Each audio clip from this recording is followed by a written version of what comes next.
दोस्तों, जय माता दी।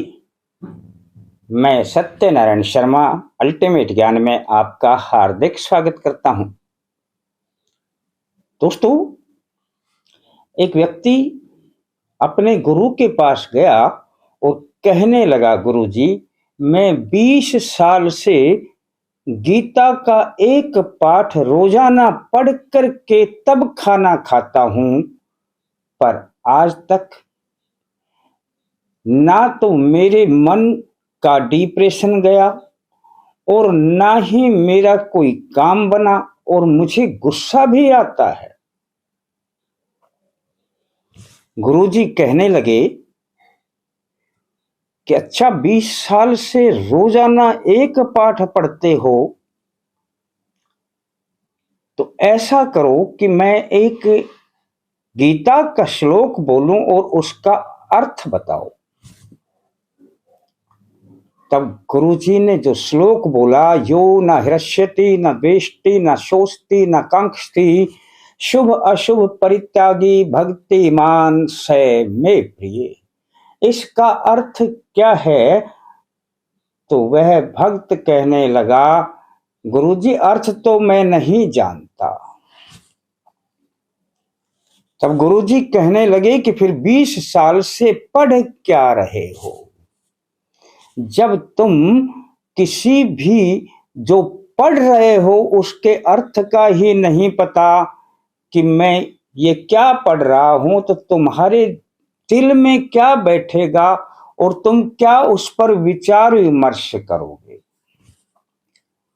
दोस्तों, गीता केवल अध्ययन के लिए नहीं, उनको चित्त में उतारने के लिए होती है। उसकी एक एक बात चित्त में उतारी जाती है।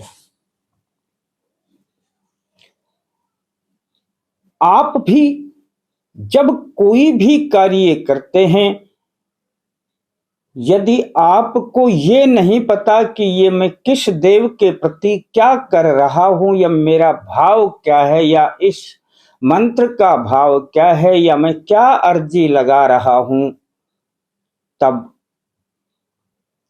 कार्य नहीं बन पाते हैं। गीता का एक एक श्लोक विचारणीय है, अनुकरणीय है और उनके रास्ते पर चलने के लिए है। केवल पढ़ने मात्र से कुछ नहीं होता है। दोस्तों, इसी प्रकार से रामचरितमानस की चौपाइयां हुआ करती हैं, उनका अनुसरण किया जाता है तो हमें उनका फल प्राप्त होता है। आप जो भी पढ़ते हैं उन पर विचार करें। आज मैं एक छोटी सी यही बात आपको बताऊंगा कि रामचरितमानस की ये चौपाई पढ़ें। इस चौपाई के पढ़ने से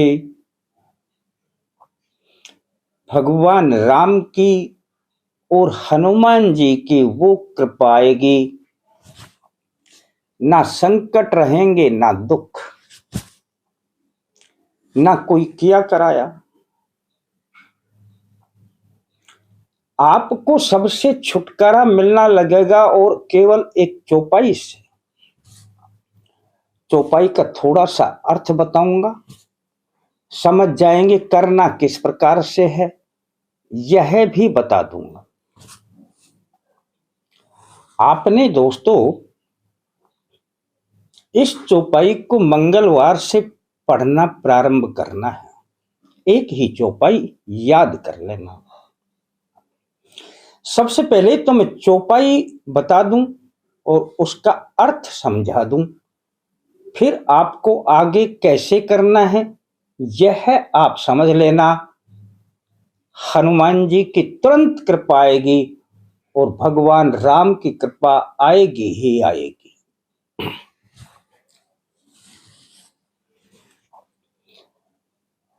राम भगति मनि उर बस जाके, दुख लवलेश ना सपने होता के।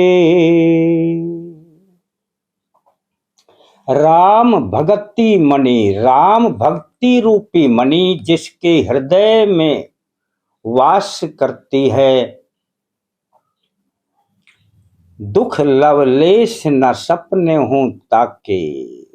लेश मात्र भी दुख हो, संकट हो, सपने में भी नहीं आता।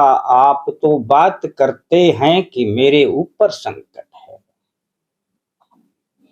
सपने में भी नहीं आते। ये इस चौपाई का अर्थ है दोस्तों। इस चौपाई को याद कर लेना। और दोस्तों, इस चौपाई का जो अर्थ है वो हनुमान जी पर सटीक बैठता है। उनके हृदय में सदा राम भक्ति रूपी मणि विराजमान करती है, तो कभी उनको दुख और संकट का एहसास ही नहीं होता।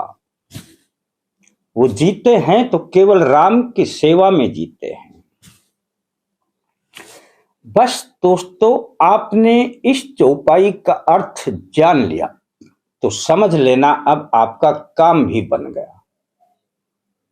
और करना कैसे है? मंगलवार से इसे प्रारंभ करना है और लगातार 21 दिन तक करना है दोस्तों।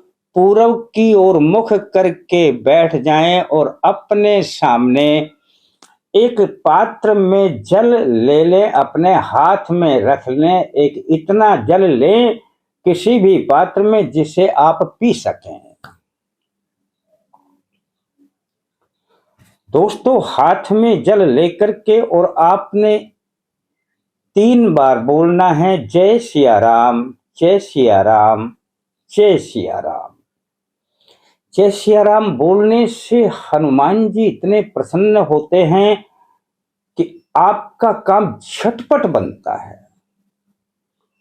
जैसे ही आप ये 3 बार बोलेंगे तब आपने इस चौपाई को पढ़ना है दोस्तों 11 बार। जो मैंने ये चौपाई पढ़ी है, राम भगति मणि उर बस जाके, दुख लवलेश ना सपने होता के। इस चौपाई को 11 बार पढ़ देना दोस्तों, और फिर इस जल में फूंक लगा देना और फिर बोलना 3 बार, जय सिया राम, जय सिया राम, जय सिया राम। दोस्तों, हनुमान जी की वो कृपा आएगी और राम जी की वो कृपा आएगी और इस जल में वो शक्तियां समाहित होंगी। और दोस्तों, कैसा भी दुख हो, संकट हो, पास भी नहीं आएगा। अब आपने इस जल को पीना है दोस्तों। अब पी जाएं, थोड़ा ही जल लेना, ज्यादा क्यों लेते हैं आप। दोस्तों, प्रयोग इतने आसान हुआ करते हैं, परंतु जैसे ही आप करना शुरू करेंगे तो एक दिन की तो मैं कहता नहीं, पर जैसे जैसे करेंगे वैसे वैसे संकट हो, दुख हो, किया कराया हो, बाहर की कोई नकारात्मकता हो, सब चीजें विदा होने लग जाएंगी, प्रस्थान कर जाएंगे, आपके पास ठहरेंगी ही नहीं। एक दिन का प्रयोग बताया है दोस्तों, ऐसा 21 दिन लगातार कर लेना। और यदि मन मानता है आपका तो प्रयोग को आगे भी बढ़ा सकते हैं। अब ये कोई प्रामाणिक सत्य नहीं होता कि 21 दिन में ही ऐसा होगा। हाँ, आगे भी कर सकते हैं। और दोस्तों, कोई भी प्रयोग करते वक्त यदि किसी दिन छूट भी जाए ना, तो फिर उसकी चिंता ना किया करें। प्रयोग को और 1-2 दिन बढ़ा दिया करें, क्या जाता है आपका, किसी कारणवश छूट भी जाए। हनुमान जी महाराज इतने प्रसन्न होंगे दोस्तों, जैसे जैसे आप करेंगे वैसे वैसे संकटों का नाश होता चला जाएगा। और दोस्तों, यदि मन मानता है तो करके देख लेना, और अच्छा लगे तो किसी को बता देना, और थोड़ा अच्छा लगे तो लाइक करने के बारे में सोच लेना। फिर मिलते हैं दोस्तों नए अंक के साथ, तब तक के लिए जय माता दी।